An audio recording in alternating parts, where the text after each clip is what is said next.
अगर आप गर्मियों में लेना चाहते हैं ठंड का एहसास तो आइए बाबा मुक्तिनाथ। आपको यहाँ धार्मिक नगरी और प्राकृतिक सुंदरता का दर्शन होगा। यहाँ हम आपको सारी जानकारी देने जा रहे हैं। मुक्तिनाथ नेपाल के ऊंची पहाड़ियों पर स्थित है और यह विश्व का सबसे ऊंचा मंदिर है। यहाँ मुख्यतः दो पहाड़ों धौलागिरी और अन्नपूर्णा के बीच स्थित है। यहाँ कुछ हिमालय पर्वत का भाग भी आपको दिख सकेगा। यहीं पास में महज कुछ किलोमीटर पर ही तिब्बत देश लग जाता है। मुक्तिनाथ आने के बाद आप अच्छे के चालक के साथ 4 व्हीलर या 2 व्हीलर से भी आ सकते हैं। हालांकि मुक्तिनाथ धाम मंदिर काफी ऊंचाई पर है और रास्ते सरकरा हैं और कहीं कहीं रास्ते में एक तरफ गहरी खाई और दूसरी तरफ ऊंची पहाड़ियां हैं। इसलिए इस लिहाज से आपके गाड़ी का चालक अनुभवी होना चाहिए। यहाँ आपको गर्मियों में भी ठंडी का एहसास होगा। इसलिए जब भी आप यहाँ आए तो गर्म और ऊनी कपड़े लाना ना भूलें, क्योंकि रात में तापमान 0 सेंटीग्रेड भी चला जाता है। अगर आप भारत से अपनी गाड़ी से आना चाहते हैं तो अपने आप को अच्छे से घूमने के लिए कुल 4 दिनों का समय लेना होगा। सुनौली बॉर्डर से एंट्री करते हुए आप 4 दिनों का भंसार करवा लें।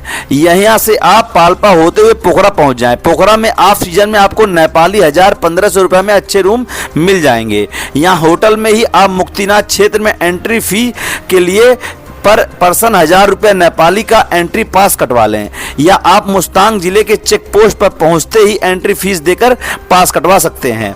इसके लिए आपको एक आईडी और फोटो देनी होगी। इसके बाद सुबह ही आप मुक्तिनाथ के लिए चल दीजिए। रास्ते में आपको कई प्राकृतिक सुंदर साइट सीन देखने को मिलेगा जो आपको भारत के कश्मीर और हिमाचल प्रदेश के सुंदर पहाड़ों का याद दिला देगा। इसके बाद आप मंदिर के 20 किलोमीटर पहले जोम सोम में हाल्ट करें। जोम सोम में 2 पहाड़ों से घिरा एक सुंदर घाटी है। सुबह ही आपको बर्फ से घिरा सुंदर पहाड़ी के दर्शन होंगे।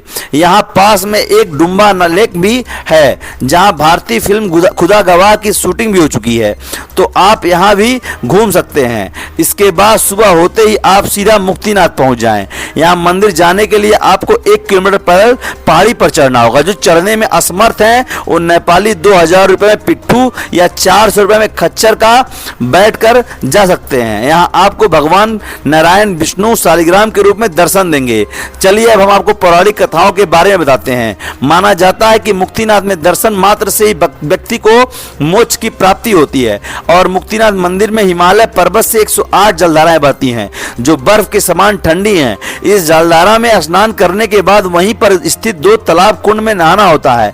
मानता है कि लोग अपने कर्मों को धोने के लिए इस जलधारा में स्नान करते हैं। कथा है कि असुर जलंधर भगवान शंकर से बार बार युद्ध कर उनसे हराना चाहता था। भगवान शंकर उसे हरा नहीं पा रहे थे क्योंकि उसे ब्रह्मा जी से वरदान प्राप्त था कि जब तक असुर जलंधर की पत्नी वृंदा आपके सतीत्व को बचाए रखती है तब तक जलंधर को कोई पराजित नहीं कर सकता है। ऐसे में भगवान विष्णु ने जलंधर का रूप धारण कर वृंदा के सतीत्व को नष्ट करने में सफल हो गए। जब वृंदा को इस बात का पता चला तो इससे दुखी वृंदा ने भगवान विष्णु को कीड़े मकोड़े बनकर जीवन व्यतीत करने का श्राप दे डाला। मुक्तिनाथ मंदिर में पारंपरिक रूप से भगवान विष्णु शालिग्राम मंदिर के रूप में पूजे जाते हैं। इस पत्थर का निर्माण प्रागैतिहासिक काल में पाए जाने वाले कीटों के जीवाश्म से हुआ था जो मुख्यतः टेथिस सागर में पाए जाते थे जहां अब हिमालय पर्वत स्थित है। यहीं पर भगवान विष्णु शालिग्राम इस पत्थर में निवास करते हैं। शालिग्राम पत्थर यहां बहने वाली काली गंडकी नदी में आपको मिल जाएगी। यहां आने जाने वाले बहुत से पर्यटक अपनी गाड़ी रोककर नदी से शालिग्राम पत्थर ढूंढ अपने घर ले जाते हैं और उसे मान्यता के अनुसार घर में स्थापित करते हैं।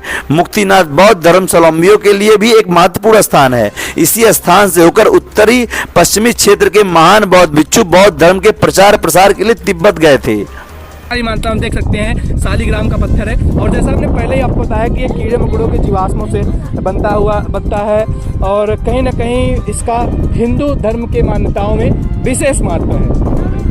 बाकी और वीडियो के लिए आप हमारे साथ बने रहें। हमारे साथ शुभम अग्रणी है, ये भी कुछ 2 शब्द बोलेंगे।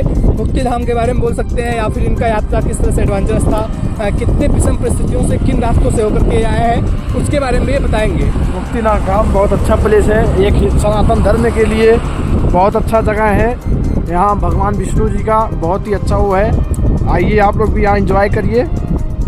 ये रहा शालिग्राम पत्थर जो हमारे हिंदू धर्म में बहुत ही मान्यता है इसका। ये ओरिजिनल है, ओरिजिनल सा ये देखिए, ये बता रहे हैं ओरिजिनल है। अच्छा, नेपाल में जो टूरिस्ट आते हैं भारतीयों से, यहाँ पे टूरिस्ट के लोगों का किस तरह की फैसिलिटी है, किस तरह का माहौल है, कितने लोग यहाँ के द्वारा वहाँ की सुविधा दी जाती है? सुविधा के तरीके से यहाँ ठीक ठाक है, लेकिन यहाँ इंडिया के टूरिस्टों के लिए इंडिया गाड़ियों को देख करके यहाँ थोड़ा प्रताड़ित किया जाता है यहाँ के लोकल प्रशासन द्वारा। जैसे लोकल प्रशासन द्वारा गाड़ी का वो करना।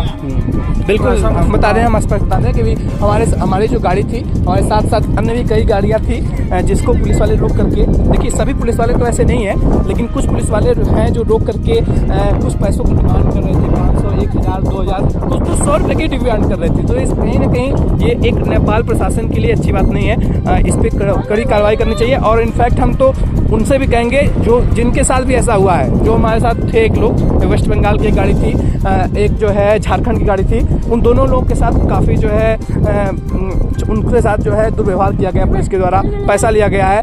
तो हम उनसे भी, अगर वो लोग वीडियो हमारा देख रहे हैं तो उनसे भी कहेंगे कि देखिए कहीं ना कहीं अगर आपके साथ ऐसा कुछ होता है तो आप इसकी कंप्लेन जरूर करें। और नेपाल प्रशासन के लिए मेरा सुझाव ये है कि बिल्कुल अगर कहीं भी अगर इस तरह की समस्याएं आती हैं, इस तरह का अगर कोई भी शिकायत आता है तो आप लोग जाँच करके उस पर कार्रवाई करें, ताकि जो है नेपाल की सुंदरता है, इस सुंदरताओं का जो फ़ायदा है कहीं ना कहीं टूरिस्टों के द्वारा वह नेपाल को मिलता रहे, और भारत के साथ साथ अन्य देशों के भी लोग यहाँ पे आने के लिए उत्सुक हों। बाकी आप बने रहें हमारे साथ, हम अन्य वीडियो भी इस तरह का साझा करेंगे। देखिए हमारा बाल कितना तेज उड़ रहा है, आवाज़ कहीं ना कहीं हवाओं के वजह से थोड़ा सा डिस्टर्ब हो रहा होगा, क्योंकि हवाएं इतनी तेज़ है जो कहीं ना कहीं हमारे आवाज़ को दबा रही होंगी।